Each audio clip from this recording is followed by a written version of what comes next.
अस्सलाम वालेकुम। आज हम जनरल मैथ क्लास 10 का पहला चैप्टर शुरू करते हैं, जिसका नाम है अलजेब्री कुलिये और उनका तलाक। इसमें पहला टॉपिक है अलजेब्री जुमले या अलजेब्रिक एक्सप्रेशन। ये हम 8th क्लास में भी पढ़ चुके हैं, 9th में भी आपने पढ़ा। इस हवाले से दोबारा दोहरा लेते हैं थोड़ा सा कि अलजेब्री जुमला या अलजेब्रिक एक्सप्रेशन क्या होती है। अगर अदाद, मतगय्यरात और मुस्तकिलात, यानी अगर नंबर्स हैं और वेरिएबल्स और कांस्टेंट टर्म्स को अवामल की अलामतों प्लस माइनस मल्टीप्लाई और डिवाइड से मिला दिया जाए, यानी जमा मनफी ज़रब और तकसीम से मिला दिया जाए, तो अलजबरी जुमला हासिल होता है। मसलन अब देखें, ये हमारे पास एक 3y² है डिवाइडेड बाई 9x, तो ये एक अलजबरी जुमला है। इसी तरह 2x² प्लस 3x माइनस 5 वगैरह, ये अलजबरी जुमले या अलजबरिक एक्सप्रेशंस हैं। इसके अलावा बहुत सी मिसालें हो सकती हैं। अब देखें कि अलजबरी जुमले की रकमें क्या होती हैं, या अलजबरिक रकूम या अलजबरिक टर्म्स क्या होती हैं। किसी भी अलजबरी जुमले की रकमों को प्लस और माइनस से अलग किया जाता है, जमा और तफरीक से अलग करते हैं। मसलन आप देखें, आपके पास 2x plus 5y minus 3z लिखा हुआ है, तो इसमें कुल 3 टर्म्स हैं, 3 रकमें हैं।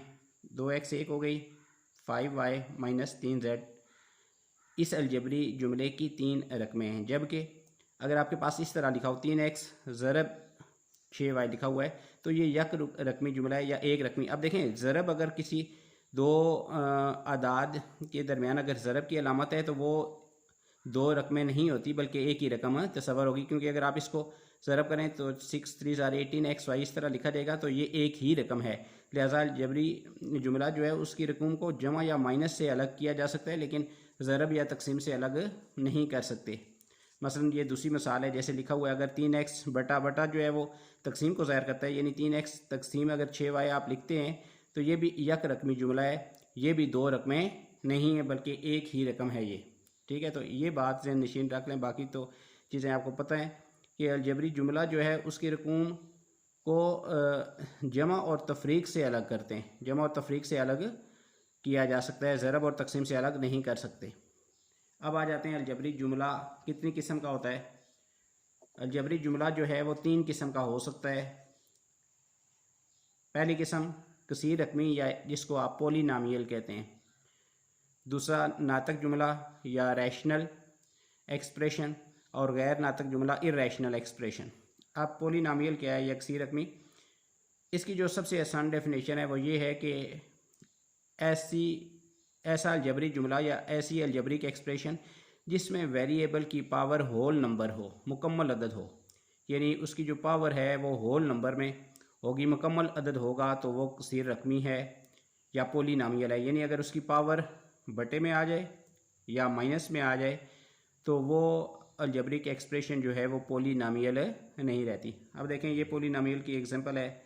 इसमें वेरिएबल की power 3 whole number, power 2 whole number, x की पावर 1 ये भी होल नंबर है। या दूसरी एग्जांपल है 3x प्लस वाई, x की पावर 1 होल नंबर होता है, y की पावर 1 होल नंबर है। इसी तरह 2z वगैरह, ये इसकी पॉलिनॉमियल की एग्जांपल है। इसके अलावा तमाम जो कुदरती अदाद होते हैं 1 2 3 4 वगैरह, ये सारे भी जो है ये होल नंबर होते हैं। ज़ीरो इसमें ज़ीरो के अलावा 1 2 3 4 5 6 वगैरह तमाम कुदरती अदाद अगर लिखे हुए हैं, तो वो भी पॉलिनॉमियल हैं। पॉली के लफ्ज़ यानी कसीर से आप ये ना समझें कि इसकी रकमें ज़्यादा होती हैं। ठीक है, इसकी डेफिनेशन ये है कि ऐसी अलजबरिक एक्सप्रेशन जिसका कुव्वत नुमा मुकम्मल अदद में हो, तो वो अलजबरिक एक्सप्रेशन जो है वो पॉलिनॉमियल या कसीर रकमी कहलाती है। अब नातक जुमले पर आ जाएँ। नातक जुमला एक ऐसी अलजबरिक एक्सप्रेशन होती है, ऐसा जुमला होता है अलजबरी जुमला जिसका शुमार कुनिंदा और मखरज कसीर रकमियाँ हों। यानी उसका अगर न्यूमरेटर आप देखें तो वो अलग से कसीर रकमी हो, और डिनोमिनेटर देखें तो वो भी अलग से कसीर रकमी हो, तो ऐसा अलजबरी जुमला जो है वो नातक जुमला कहलाता है। जैसे यहाँ पर 5x² प्लस 3x प्लस 5 ये अलग से पॉलिनॉमियल है, और इसका denominator 7x³ plus 2x² plus 6x plus 1 ये भी अलग से पॉलिनॉमियल है, यानी कसीर रकमी है। तो ये ये जो जुमला अलजबरी जुमला है ये नातक जुमला कहलाएगा।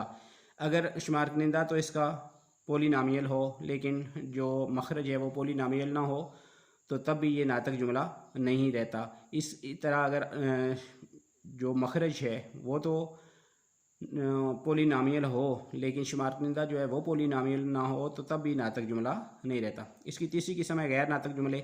ऐसा जुमला जिसका कसूर आम में ना लिखा जा सके, जैसे नॉर्मल फ्रैक्शन होते हैं, जैसे जज़र वाली रकमें होती हैं और इनको गैर नातक जुमला कहते हैं। ऐसे जज़र के अंदर ऐसी रकूम जिनका मुकम्मल जज़र आप नहीं ले सकते, ऐसे जुमले जो हैं वो गैर नातक होते हैं। जैसे गैर नातक अदाद होते हैं ऐसे ही गैर नातक जुमला भी होता है। अब आगे देखते हैं नातक जुमले जो हैं वो कितनी किस्म के होते हैं। अब देखें नातक जुमले ये दो किस्म के होते हैं। एक है गैर वाजिब नातक जुमले या improper rational expression. Improper rational expression. अब देखें इसमें x square plus 2x plus 4 over x plus 1 improper क्यों?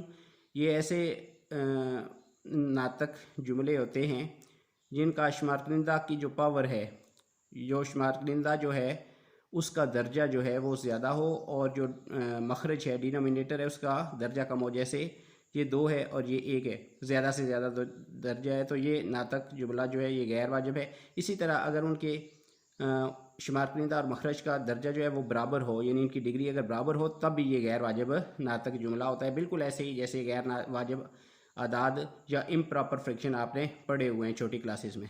अब आगे आ जाए वाजिब नातक जुमला या प्रॉपर रैशनल एक्सप्रेशन। ये क्या है? अब देखें अगर शुमार कुनिंदा जो है या न्यूमरेटर है इसकी डिग्री डिनोमिनेटर से कम हो तो ऐसा जो जुमला होता है वो वाजिब या प्रॉपर होता है, प्रॉपर रैशनल एक्सप्रेशन।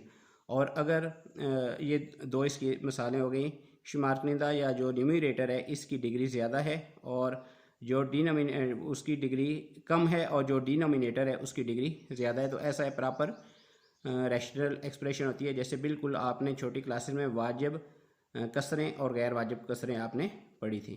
तो उम्मीद है कि आपको कुछ ना कुछ इसमें से समझ आ गई होगी। अगर आप इसको बार बार वीडियो को देखें और समझने की कोशिश करें तो ये कोई मुश्किल नहीं है। ये समझेंगे तो आगे जो है फिर चैप्टर बिल्कुल आसान रहेगा। बहुत शुक्रिया।